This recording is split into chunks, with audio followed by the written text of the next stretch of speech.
You're watching CarTell.tv and I'm Amelia. You know what to do. Hit subscribe. If you're a car enthusiast, you're probably already familiar with the phrase, Supra is BMW. This phrase refers to the fact that the latest Supra is heavily based on the BMW Z4. Actually, saying that the mechanicals are heavily based on the BMW Z4 would be an understatement. Hell, the Supra is produced in Austria in the famous Magna Steyr plant alongside the BMW Z4, and all that is completely true. For me, the problem with the phrase is that it became a derogatory one. You see, the Supra is the successor of the lovely A80 Supra, a car beloved by enthusiasts and tuners worldwide that hasn't been produced since 2002. It's among those cars that built the well-earned reputation of Japanese engineering. So, a new car with the Supra badge had some pretty big shoes to fill. And this is why basically copying the BMW was met with a derogatory phrase. I mean, I myself said Supra is a BMW many times, but I never really considered it to be a bad thing. Let me put it like this. This car is based on a lovely built, wonderfully handling car with a classic sports layout, a famed performance engine, and one of the best mass-produced gearboxes on the market, if not the best, all of which was previously put together by BMW, one of the most revered companies in the world. After that, engineers from Toyota, another manufacturer that's pretty well revered, tuned that setup to suit their desires. And if you think that that is a reason to dismiss this car, well, I'm sorry, but you and I, we just can't be friends. The version I have here is a 2021 GTS, which is the higher of two trims and the result of an update that gave it a bit more power and some pretty cool perks. Here are my impressions after driving it for a week. Okay, so the design is polarising. The new Supra definitely draws attention, but some people feel it's for all the wrong reasons. Look, I'm not sure I'd agree with them, but you do have to have a particular flair to love this design. And I have it. It's just so damn aggressive and unique. The front is actually probably the least aggressive part, but it still looks pretty awesome. The headlights are somewhat reminiscent of the legendary A80. Right underneath them, you get large intakes that really seem to draw on some older track car designs. I would say the car actually has no grille, but the top part and then the headlights and the badge and these intakes. One thing I'm not a fan of is the location of the front license plate. It just looks like someone glued it on after it was completed. So out of place. From the side, the aggression goes up a few thousand notches, sharp lines, pronounced creases on doors, and thick wheel arches that really make the Supra stand out. I also love this window line. It evokes some classic designs that really appear to be timeless. I especially like the way this door crease leads over the rear wheel arch and towards the rear. And the rear? Well, that is a full-blown track car right there. I mean, the headlights are thin and stylish and combined with this little side hole that really frames and borders the rear. You also get a pronounced diffuser with twin end pipes. The best thing is this boot lid spoiler, which really completes the rear view, but also adds a lot of character when you're viewing it from the side. I actually think that, in terms of design, it is more of a side view feature than a rear view one. There is only one engine of choice for both models, and it's an inline 6 B5 8B30. Before the latest update, it was the C version with 250 kilowatts, but now it's the O1, which produces 285 kilowatts and is also used in a number of new BMW models, all of which have M40i somewhere in the name. I'm sure there is some kind of German logic behind the codes, but who cares? Aside from the mentioned 285 kilowatts, the lovely 6-pot turbo also packs 500 Nm of torque from 1800 all the way up to 5000 revs. It's paired exclusively with a ZF 8HP 8-speed automatic, whose different versions adorn everything from your entry-level diesel BMW 3 Series to the likes of Aston Martin, Bentley, Lamborghini, Porsche and Rolls-Royce models. Pretty nice. We've sung praises for the 8 HP before, and I am about to do it again. But before that, let me tell you about the acceleration, because it is so freaking awesome. The Supra, with this engine, sprints to 100 in a bit over 4 seconds. The figure itself is amazing, but the actual feel, combined with the sound and the fast and smooth shifts, is just on a whole different level. Remember, this is not supposed to be the top hardcore model and compete with the likes of the weekend monsters like the GTR. And it's not. It is an everyday car that can still give you heaps of driving fun. And an everyday car that can get from 0 to 100 in 4 seconds is my kind of awesome. But how does it actually feel to drive? Okay, it should be a given, but I really just have to emphasise how well this thing handles.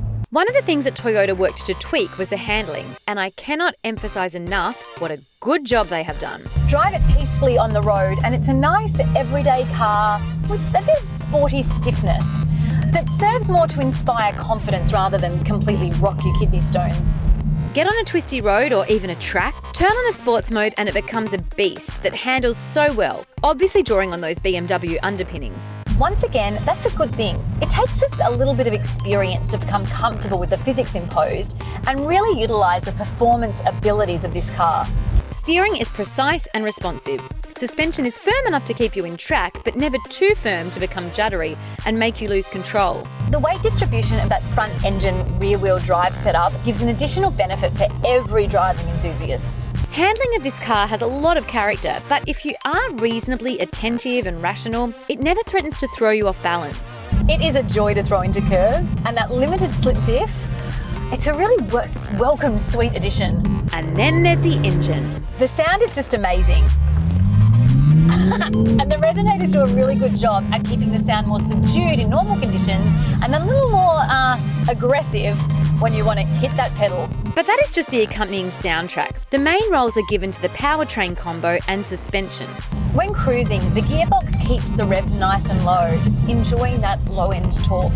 It never feels strained. Push the pedal and you're not really sure if you get a better feeling if it stays in the same gear and just confidently pulls, building on the power, or if it shifts down almost instantly, glues you to the seat and roars from the exhaust like one angry beast. It just feels so effortless with whatever you throw at it. I've loved this gearbox and engine combo in several of the BMW vehicles, and it's lost nothing with the Toyota badge. Not sure why anyone thought it would. It can be a great car to drive through town. Even though the visibility is not the best, it is a comfortable cruiser on motorways, it is heaps of fun on twisty roads, and the sports mode adjusts a number of things, including dampers, to make the setup sportier. Oh, and the indicators are on the left. That's very German of you, Toyota. Overtaking is super easy, and the engine just feels really smooth. One of the advantages of the inline-six layout, and it strikes a perfect balance between comfort and control for this kind of vehicle. Now look, it's not quite as smooth as an S-Class, but I mean, would anyone actually expect it to be when it's a Supra?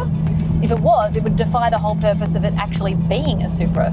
It's worth noting that this is also a great track car. Sure, it's not a hardcore track-only model, but it's also not a hardcore track-only model. Now, it's a road car, but it's a road car that you can actually drive on a track and have more fun than most other cars, and that is no accident.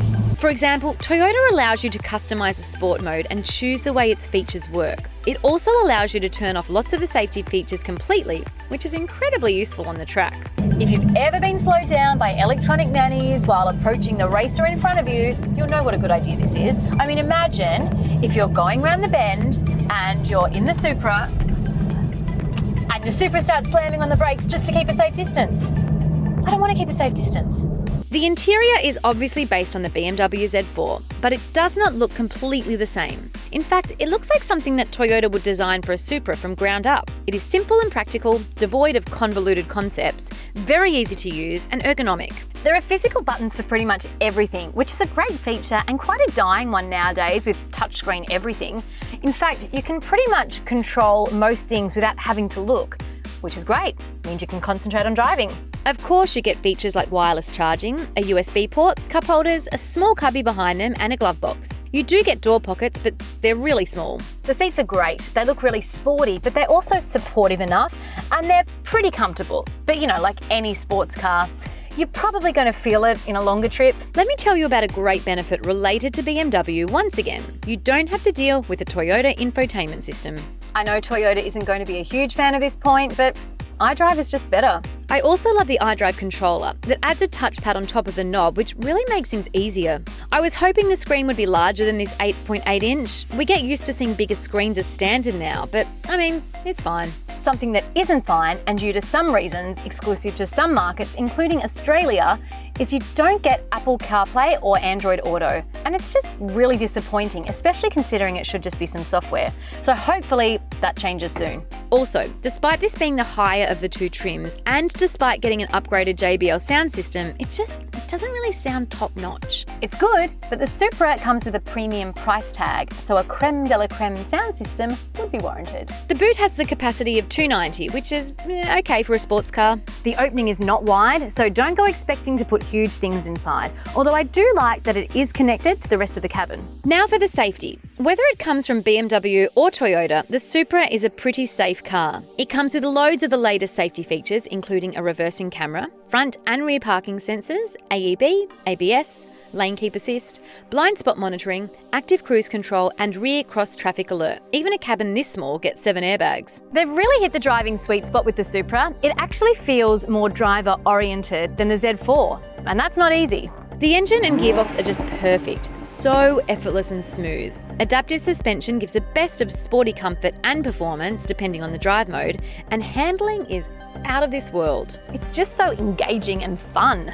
Drive-away pricing for the bottom spec GT is $93,860, and this GTS will set you back $104,260. I mean, if we want to be critical, there are a few little gripes. The lack of smartphone mirroring, live traffic updates, that sound system, and if you're a tall person, getting in and out is going to be a little bit tricky. I mean, I've sung praises to this car's ability to serve as an everyday drive and a fun sports car, and that is all true. But for that everyday aspect, things like this become more important. Not having them in a Porsche 911 GT3 would be completely fine. That is a proper track car that stumbled upon public roads. This, on the other hand, can, and I'm sure will, be used as a regular, everyday car. Anyway, hopefully that gets sorted soon. With all the main aspects for a proper driver sports car, the Supra is spot on. And yes, the Supra is a BMW, but it is so much more than that. If you're looking for a car in this price range that's this good, you really can't get much better. Thanks for watching CarTell TV. Hey, we'd love to know your thoughts. What do you think of the Supra? If you could drive any sports car, would this be it? Leave us a comment below. Let us know where in the world you are watching from. And while you're there, make sure you subscribe to our channel. See you next time.